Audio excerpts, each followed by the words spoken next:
Good morning, y'all. I woke up thinking about my talk for Wednesday. So if y'all don't know, I be on Clubhouse. I share a room with some wonderful ladies, and we usually just have like discussions or conversations, and do some teaching and different things like that in the room. And we usually plan out some conversations, a couple weeks to months in advance. And so, like I told y'all, my most of my talks lately has just been on relationships, and again, not so much um intimate relationships, but of course, everything that deals with any relationship translates over into an intimate one, because the idea, right, what they used to say back in the day is that you want to marry your best friend, right? You want to marry somebody you could talk to, communicate with, and everybody do their own thing. It ain't necessarily that it got to be that, because marriage is also transactional. It can also be seen as a business, so it depends on what you want it to be. Because I think this new idea of you marry for love, it's just that it's new. And I know people be like, no, it's not, but yeah, it is. Like, historically, if you look back at it and you do your research, um, yeah, some people did. They always fought for the love of marriage, right? I want to marry who I love. But most situations, it was always transactional. Like, we're giving you my daughter, you give us two cows and a lambskin or something. You know what I'm saying? Depending on how poor you were, how rich you were. Because when you deal with money and you deal with riches and kingdoms and whatever else, it was all about, how can we make our kingdom bigger? How can we, it was a duty, as far as like, you are doing this for um the good of all. So yeah, marriage has very much so been transactional. And yes, people have always been like, I don't like him, blah, blah, blah. I want to marry for love. And then they tell you, no, you marry for to save your position and your conditions. And you find love with whoever else on the side. And then I think morality has changed over the course of the last 100 years. It has shifted some. I could say definitely over the course of like the last 40 years, give or take. Because even if you sit and you talk, if you have honest family members, right?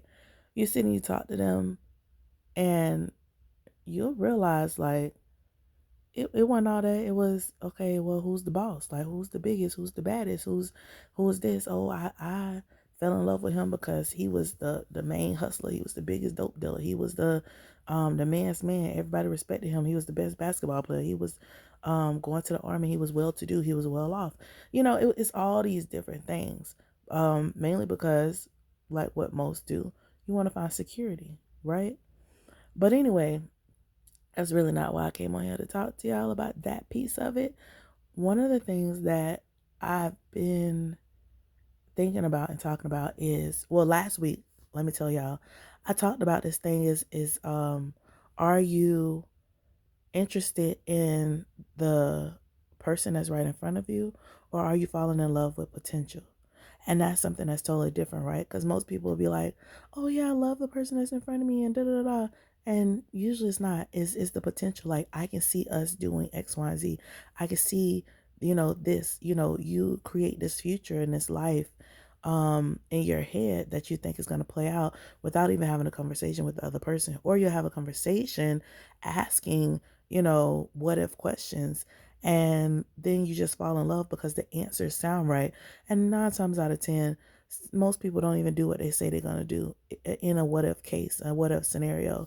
And I knew that since I was younger, because usually when people ask me what if scenarios, I tell them, first off, I can't answer that because I'm not in that situation. Secondly, I have at least three ideas of what, I could and would do in that situation. And one of them probably is nothing like what you think. So who knows what would happen is based on how I feel in that moment. Because women usually are led a little bit more by feelings um, than logic, even though we can think logically and with clarity. And sometimes we respond first in feelings, and then we take a moment and take a step and a beat, right? And we logically um, deduce some things in our mind and say, okay, never mind. And it can come back with clarity to respond, pretty clearly. Some, not all. But anyway, so I was just talking about those things like, are you in love with the idea, right? Are you in love with the potential of a person or the person that's right in front of you? And I remember hearing some men say, well, we focus primarily on what we see, what is right here, clearly available, while, you know, a lot of women, they focus primarily on potential. Um, he has so much potential. He could do this. He could be this. He's trying to do da da da da. There's no worries about what he's trying to do. What is he getting done? What actions is he making, and what is being successfully done? What is he not giving up on? Um, so many other things. And these are things that have been going on in my head, and that I speak about because as I am creating this life, right, that I truly want, I'm having these experiences, I'm having these conversations so that I can be very aware um, of what is and what isn't and what could be.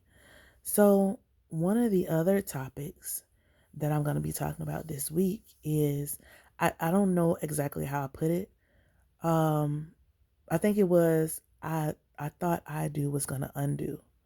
So I think that was a title. I thought I do was going to undo. And pretty much I'm just going to be talking about, and I might come back on here and talk about it a little bit more. But pretty much, I'm just going to be talking about the idea that the furthering idea that women are so into potential, right? We see red flags. We correct. I told a friend when I was going through my toxic season, I was like, I collect red flags like these niggas collect Super Bowl rings. And excuse y'all if y'all feel some kind of way because I use the language that I like. It's very flowery. Um, don't get your feelings hurt. So anyway, I told them that during my toxic season because I was like, I can see all these different things about this person that could be an issue. Not that it is right now, but it could be, just based off of understanding the type of decisions that are being made. And of course, now that toxic season is over, um, I think that person that I was talking to during that time can and will be one of my good friends. But to date, I don't think that we're going to continue into something that could be a dating situation. Um, yeah, that's it. That's it. That is all. Yeah, I'm trying to cover up my what they call my curls and stuff. Y'all already know I'm gonna be cute in a few minutes, but just early in the morning, child. Well, I'm still cute, but my hair down is what I'm trying to say. Be cuter. But yeah.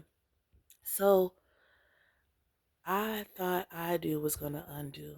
And it's just the simple fact of how people ignore a lot of things and think that once they change from the position of being from dating to being in a full-fledged relationship, being engaged, and then being married, that the person that they're with is going to change as these milestones change, and how they kind of get caught up in these ideas in this fairy tale that society has placed in our minds based off of movies and different things like that, and how that's not really how this stuff works. Like, the person you have is the person who you're marrying. So if this person is doing some things that truly um, bother you, that you dislike, that you know is not reciprocated energy, that you probably need to move along, because that person really is not going to change who they are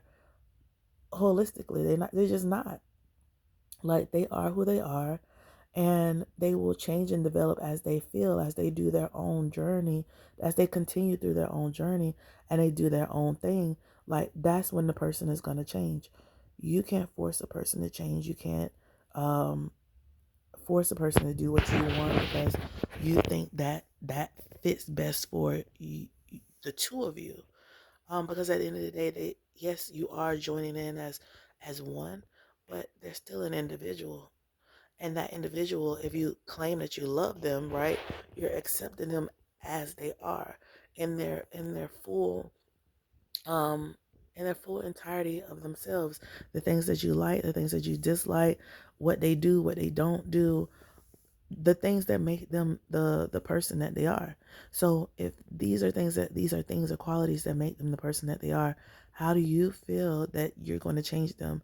And 9 times out of 10, what where my issue comes is that you don't even try to change yourself. You don't even know, you don't even work hard enough to change who you are, but you're so busy to focus on the other person. And when you focus on yourself and put all of that ideas and work into you, you'll know whether or not you're able to stick with that person regardless of the circumstances, or if it's time for you to move on. And I know people always say, well, the marriage, words say, for sickness and in health to death do us part. But we die to self every day. And I did a TikTok on this, that we truly die to self every day. Like, yourself today may not be yourself tomorrow or 2, 3 years from now, because as a person, you should always be growing and going through an evolution of self. And if you're truly evolving, the people around you should be evolving as well. And forever is that moment in memory that you're currently in. The now is the forever. So in this now, in this forever, if that person is not currently fitting with you, then love them enough to let them go and let them experience life that they need to experience in order to change and turn from a butterfly to, I mean, from a caterpillar to a butterfly, so that maybe one day they can come back and you guys can work through some things. You guys can be better. Or maybe you just stop being romantically involved and you become friends. Like, relationships, people make it seem like it has to be one thing, and I want y'all to know that little blurb or whatever they say, um matrimony thing, that is not in the Bible. If you find it, tell me where it's at, because I ain't seen it yet. I ain't seen no rich or poor, death do us part in there. So if I'm wrong, I'm wrong, and I'm okay. Y'all can write it down in the comments. Tell me what verse, scripture, all that good stuff. But that's some man-made stuff. I just want you to know, and and you don't have to be sick. I just want you to know that too. You don't have to be poor. Just want you to know that too. All of these things are based off of our personal choices, and our personal beliefs. And I don't know if I said it on here or not, but you know, uh, Abraham Hicks said belief is, was it Abraham Hicks? Probably. Or y'all, I read and listen to so much stuff all the time, but I think it was Abraham Hicks who said a belief is just something that you keep continuously think about. So your beliefs are your own personal thoughts that you've taken in as real, and you continue to think them through and put energy and faith behind them, which makes them real to you. And this is why, so many people have so many different perspectives and point of view, because their belief systems are constantly changing and evolving, their thought processes. You have people who have gone from poor to rich, just like that ain't it. That ain't the book. That ain't the book either. I'm sorry, y'all. I be trying to think. I had like 5 books to go through, and that's not one that it's not the one that I want. But I know it's around here somewhere. Yeah, I be pretending to clean up, cause the truth of the matter is, when I clean, it's like when my grandma told me to clean, and I only do that every quarter. But that's my only belief of true cleanliness. Outside of that, I just be like, I'm tidying up. I'm pretending to clean, cause I just be tidying up. You be straightening stuff up, moving it, putting it in its place. But unless the whole house smell like bleach and you gotta open up the windows and whatever else, it ain't clean. But yeah, so I digress. I be going on little tangents, y'all. I don't apologize. That's my life. Y'all get used to it. But ultimately, like I wanted to say, is the goal is to change your thought processes, is to elevate yourself as a person, is to not relive some of the pains and hurts that you've been going through, is to accept yourself fully and to make changes to yourself so that other people can live themselves as authentic as possible around you so that you all can be happy at the same time. If you're not living the best version of you, then more than likely you're probably stressed out and trying to change other people. And at that rate, you're not going to be as happy as you could be because people who working on themselves ain't got time to be trying to fix everybody else. They can help share you because success leaves trails, right? So they can help you and show you what they've done. They can make suggestions, but they can't force you to do anything. And there's no need to get mad at somebody for not doing what you say. Because I used to get upset. I'm not even gonna lie. I'd be like, why y'all keep asking me all these questions if you're not gonna even take in consideration what I say, or if you're not gonna take action on it? Because taking consideration, I take in consideration a lot of stuff of what people say. But if you're not gonna take action on it, but I've learned your goal is only to heal you, to save you, to be your own your own true self. And if you can't do that, then how you gonna try to do that? Help somebody else do that? Because I can't save nobody. I can save no man, but I can show a man how to save himself. But I digress. Y'all, I'm going to come back to y'all and talk a little bit more on this topic. I thought I do was going to undo. But for the most part, I done hit the nail on the head. I do ain't going to undo nothing.